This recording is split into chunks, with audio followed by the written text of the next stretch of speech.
Morning everyone, welcome to Punjabi class. बेटा अज मैं तुहानू 4th स्टैंडर्ड दे ऐसे दृश वर्णन करावांगी। ठीक है, यह ऐसे तुसी पंजाबी लैंग्वेज की कॉपी उपर करने हैं। ठीक है, जिस तरह मैं स्कैच पेन यूज़ किया है उस तरह तुसी नहीं करना है, तुसी पेंसिल ही यूज़ करनी है। ओके बेटा, सब तो पहला तुसी हैडिंग पाओगे लेख दृश्य वर्णन, उसनू अंडरलाइन करोगे।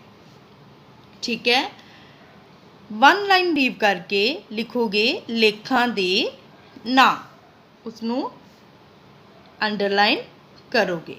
ठीक है, ओके बेटा, लैफ्ट हैंड साइड तो नंबर 1 लिखोगे अखी डिठा रेलवे स्टेशन दा दृश्य। ठीक है, उसनू अंडरलाइन करोगे। नंबर 2 इज़ अखी डिठा विसाखी दे मेले दा दृश्य। ठीक है, अगेन बेटे डबल लाइन ड्रॉ करोगे। नंबर 3 इज़ अखी डिठा चिड़ियाघर दा दृश्य। ठीक है, फिर उसनू डबल लाइन ड्रॉ करोगे। नंबर 4 इज़ अखी डिठा बस अड्डे दा दृश्य। ठीक है, फिर इसनू डबल लाइन ड्रॉ करोगे। उस तो बाद बेटा हैडिंग मुख अंश।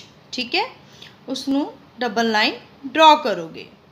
जेकर बेटा तुहाडे एसेस दे नेम दे नीचे स्पेस बच गई है तो तुसी मुख अंश उतों ही कंटिन्यू करोगे। ठीक है, लैफ्ट हैंड साइड तो बेटा नंबर 1 पाओगे काव सतरा, नंबर 2 भूमिका, नंबर 3 कदों किथे किसदे नाल, नंबर 4 स्थान दा दृश्य, नंबर 5 वापसी, नंबर 6 सार अंश। डबल लाइन ड्रॉ करोगे। ओके बेटा, अज मैं तुहानू अखी डिठा रेलवे स्टेशन दा दृश्य करावांगी। ठीक है बेटे, जो तुहानू मुख अंश करवाए गए सी उन्हां दी सहायता नाल असी यह लेख करांगे। ठीक है बेटे, यस। नंबर 1 इज़ काव सतरा। कोई चढ़ रहा कोई उतर रहा, कोई जान दी कर रहा तैयारी, बड़े मज़े दी लोको रेल दी सवारी।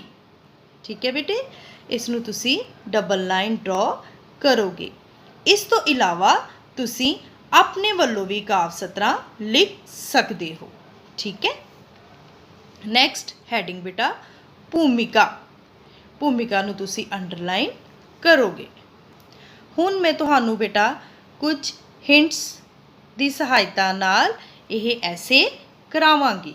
ठीक है, तुसी सब ध्यान नाल यह सुनोगे। मनुख एक समाजिक प्राणी है, उसनू समाज विच रहिंदियां होइयां एक थां तो दूजी थां तक जाण लई आवाजाई दे साधनां दी लोड़ पैंदी है। यह आवाजाई दे साधन रेल, कार, बस, हवाई जहाज आदि हन। ठीक है, इन्हां आवाजाई दे साधनां नूं रखण लई कई स्थान बनाए गए हैं, जिवें कि रेलां नूं रखण लई रेलवे स्टेशन, बसां नूं रखण लई बस अड्डा अते हवाई जहाज नूं रखण लई हवाई अड्डा बनाया गया है। डंडी, जिथे बेटा तुहाडा पैरा फिनिश होवेगा तुसी उत्थे डंडी लगाओगे। ठीक है बेटे, नैक्सट पॉइंट इज़ कदों किथे किस दे नाल। ठीक है।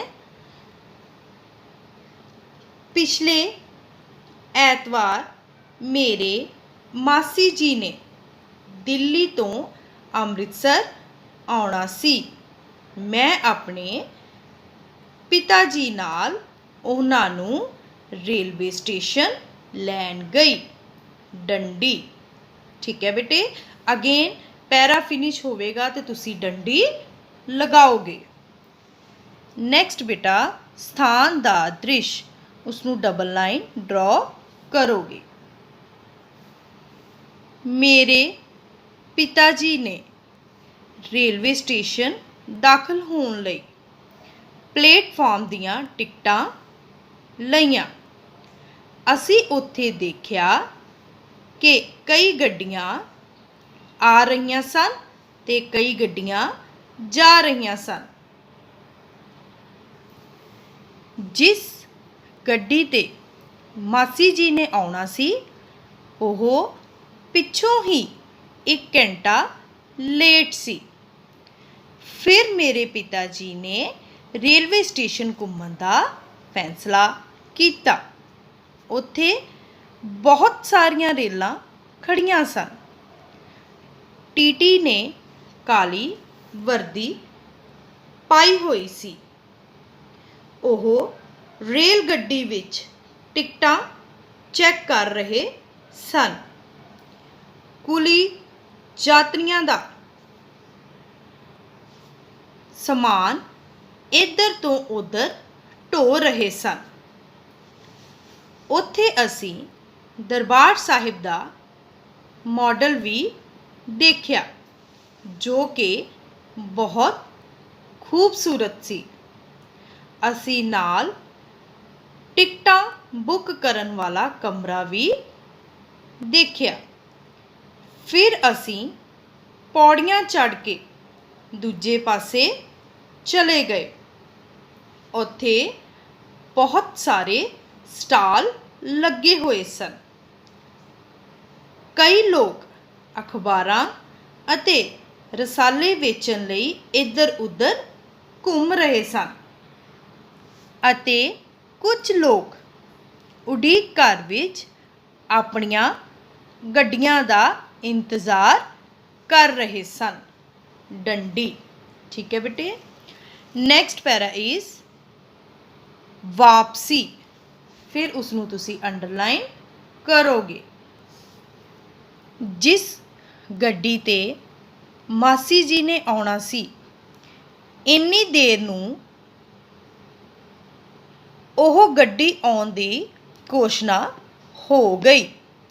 असी 2 नंबर प्लेटफॉर्म ते कोल पहुँच गए।